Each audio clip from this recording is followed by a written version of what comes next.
I think the idea at its core is, I won't say predatory, but I think it is intentionally misleading. Okay. Even the name suggests that the economic benefits will trickle down, presumably to those who are sort of at the bottom of the socioeconomic ladder. And let's define what is top and what is bottom in this case. Sure, yeah. Let's just, a little bit of context. So it's an idea popularized by Reagan. Economists, like, long ago had sort of posited similar theories, but Reagan was the one who really brought it into policy. Yeah. The basic concept is that you allow those who are already rich to further enrich themselves, usually through tax breaks, but there are other ways that you can do it. And by doing so, they will go on to create economic benefits for all of us, usually by creating businesses, and therefore more jobs are created, or innovating some novel product that modernizes the economy and that we all benefit. That's the idea. Okay. The problem is you have an incentive problem, actually, because if I am one of these people who's already rich, and you allow me to further enrich myself, it's not clear to me what my incentive is to share that richness with others. Sure. In fact, I very well might be incentivized to just stash my newfound richness away in some, investment account, or figure out how to even further enrich myself. Yeah. Right. And so that's why I don't like the idea, because I think it. And again, like economics, it's all about incentives. I think the model itself is flawed in that, like, the incentive structure isn't even set up right. Okay. And it, to me, and I'm sorry for being a little political here, but to me, it always felt like a facade to just reward the rich because you wanted their political backing. But the rich, where there are resources, there is infrastructure. Yes. That's my thesis. Mm-hmm. Where there are resources, there is infrastructure. When we say the word rich, I equate that to access to or possession of resources. Mm-hmm. Where there are resources, there is infrastructure, so then the rich heavily influence our infrastructure. Well, certainly. So if the rich are designing the infrastructure of our society, then they are housing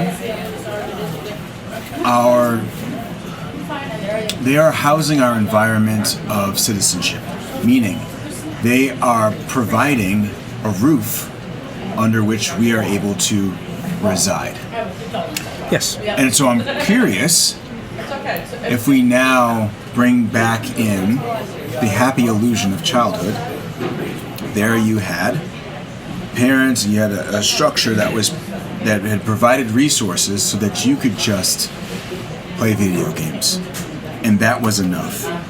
So why is it not enough now for the rich to provide this infrastructure so that you can do the equivalent of video games now?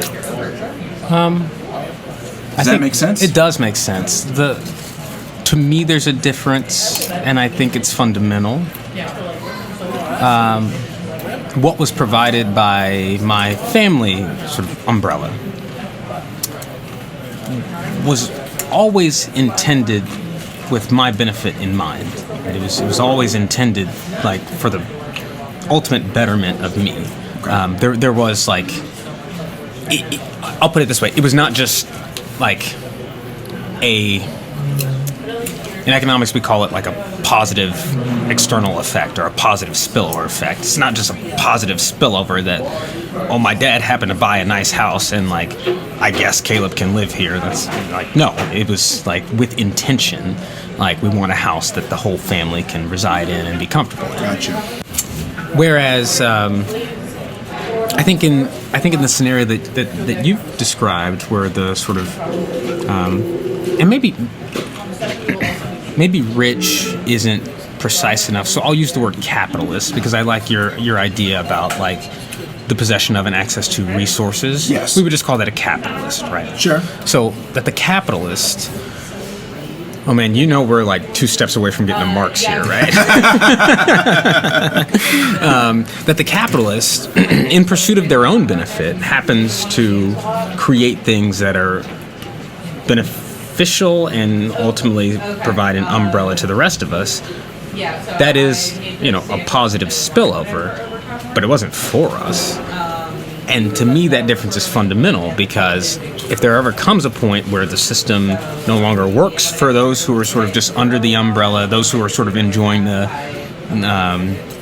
illusion of happiness, the illusion of freedom, whatever, if there comes a point where that's no longer working, the capitalist has no incentive to fix it, so long as their interests are still being served. Whereas if in the family structure, the umbrella is no longer working for someone who's under it, you would like to believe that in most cases, those who are controlling the umbrella would make the necessary tweaks to ensure that that it is beneficial for everyone. That's interesting. What it sounds like to me is a conversation of, and I want you to correct me just to make sure that I'm understanding this, but it sounds like intention.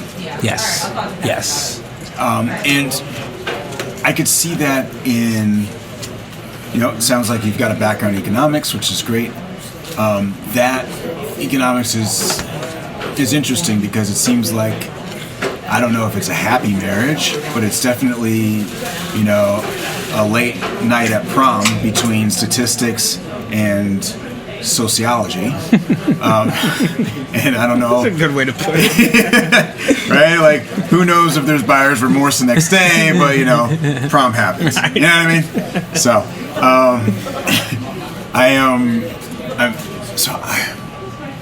I'm wondering if on the statistics side of things, is it enough to say intention, or does it need to be measured? Can this be measured in a way that can be governed? This is really hard. This is really difficult. I will answer your question. I will start by saying your question almost breaks statistics, because happily I hate statistics. Go. Well, because the idea of statistics and math and hard science, which this is an idea I reject, by the way, but for so long we have sort of hidden behind these things as like purely objective, right? Like there is no feeling, there is no sentimentality, there is no intention, because those things don't matter. What just matters is objective truth, and we reach objective truth through numbers and math and blah blah blah. Mm-hmm. So your question, I mean, you've got the dagger hanging over the knife here, but your question is, can we measure intentionality? Oh boy, for all the mathematicians listening, they're about to hate this one. I would argue yes, actually. Okay. You could. It would require you to become more comfortable with qualitative evidence and with anecdotal experience, both of which are often shunned, I think, by statisticians. It's very difficult to create patterns. Yes. From anecdotes. Yes. It's difficult, but if sort of paired with sort of qualitative evidence, I think you can start to get at intention. And I will do my best to give you an example. Let's talk about infrastructure, and just to keep it simple, let's talk about physical infrastructure. Okay. Let's talk about roads and bridges and public transportation. Yeah.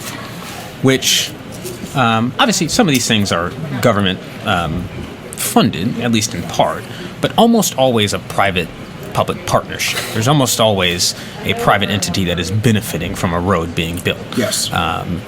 Because the government itself does not get out there with a shovel. Like, someone is doing that, right? And so, on the surface, it is almost always a wonderful thing to build a new road. It's almost always a wonderful thing to build a bridge. It's almost always a wonderful thing to expand public transportation, because you almost always create efficiencies, right? If I can get from point A to point B faster, quicker, more efficiently, without,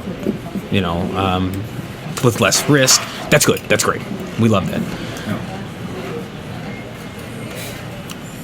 You know, just like I know,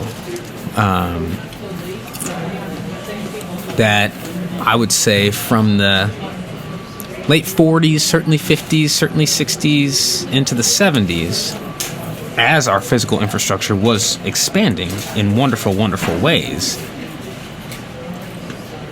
the benefits of those efficiencies were not, they were not percolating throughout society at exactly an even rate.